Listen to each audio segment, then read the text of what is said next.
Alright, we're here to do the conclusion for Ray Montez's Green-Red Tron deck from the Open Series Spotlight.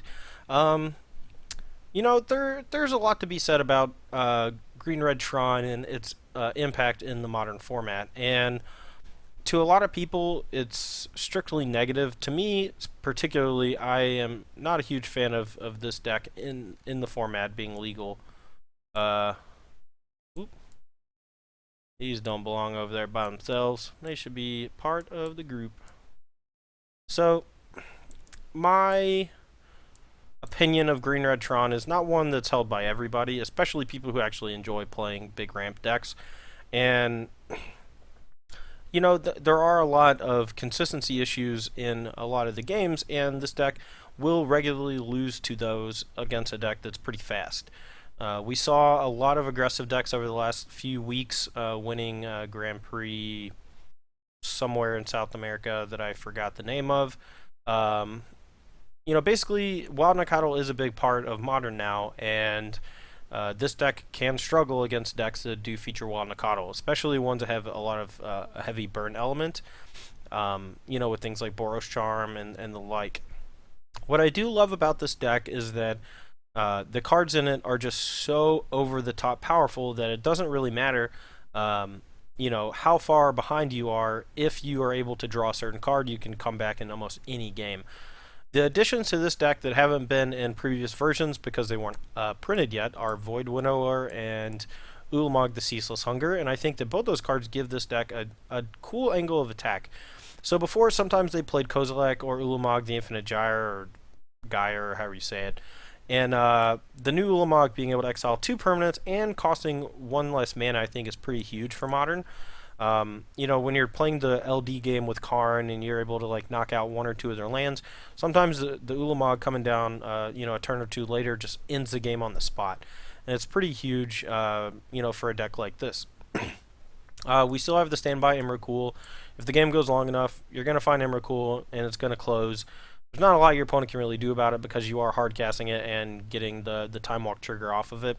One thing I do want to note is that this version does play 0 copies of Pyroclasm main deck, which traditionally a lot of the versions were playing 4 Pyroclasm main and just to buy enough time, but I agree that if everyone is playing Wild Nacatl, then it's not nearly as good, and Pyroclasm could come back to bite you because it doesn't deal 3.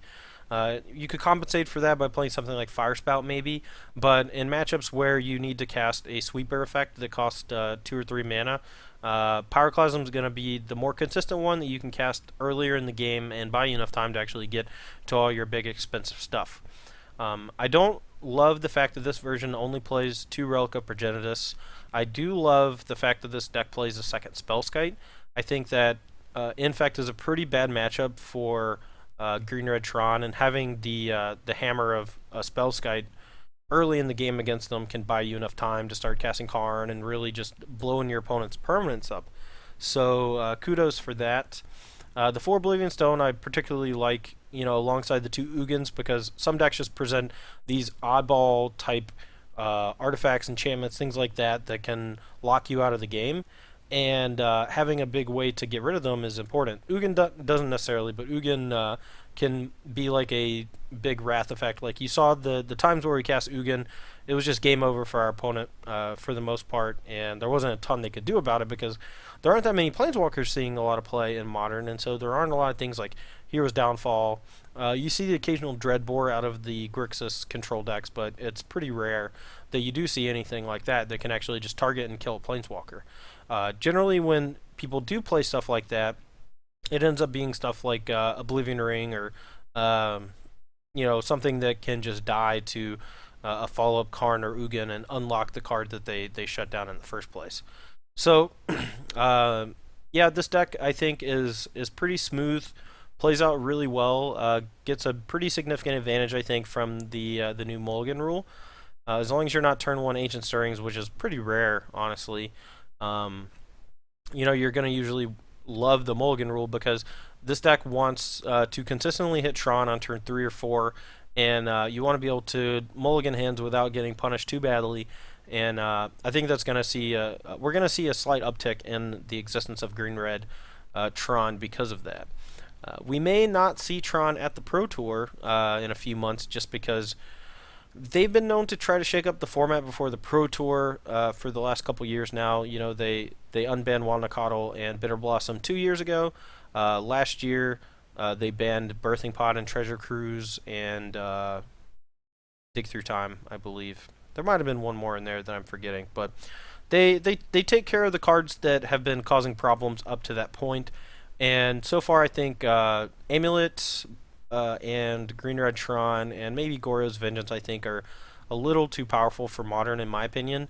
And I could very easily see them getting the axe. So, yeah, but I mean, play it while you can. This deck is sweet. People hate playing against it, so if you like making people miserable, then by all means, do what you do. I'm not going to fault anybody for playing a deck that makes them have fun, and other people who get mad about it, you know, that's the tools they're giving us. So just do what you do. As for the sideboard, the Crumble to Dust I think is great in the mirror. I would like to see a second copy. The first Wurmcoil Engine is probably not necessary or even that good. I'm not a huge fan of Torpor because all the decks that Torpor is good against are going to be bringing in Artifact Destruction against you. I'd much rather see like all 4 Rending Volleys, you know, maybe even all 4 Nature's Claims in those spots, and not really worrying about trying to play a permanent that really does what your spells should be doing.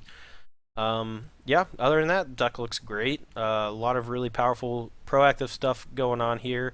Very consistent as far as eventually hitting its you know, bigger mana spells, which says a lot about the deck. You know, we had a lot of games where we were needing to quote unquote get lucky to find Tron, and you know, we were regularly drawing to like a 15 or 16 outer with multiple draw steps to find it, and redraws with Chromatic Star and Chromatic Sphere.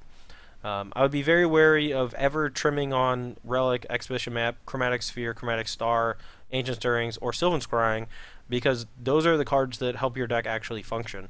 You know, Relic is innocuous. It's seemingly useless against decks that don't involve their graveyard, but it does cycle, similarly to Chromatic Star, albeit at a worse rate. It is something to consider. Anyway, guys, that's going to be all for me in the Open Series Spotlight today with Ray Montez's Green Red Tron. Hope you enjoyed the videos, and for StarCityGames.com, I'm Todd Anderson. We'll see you soon.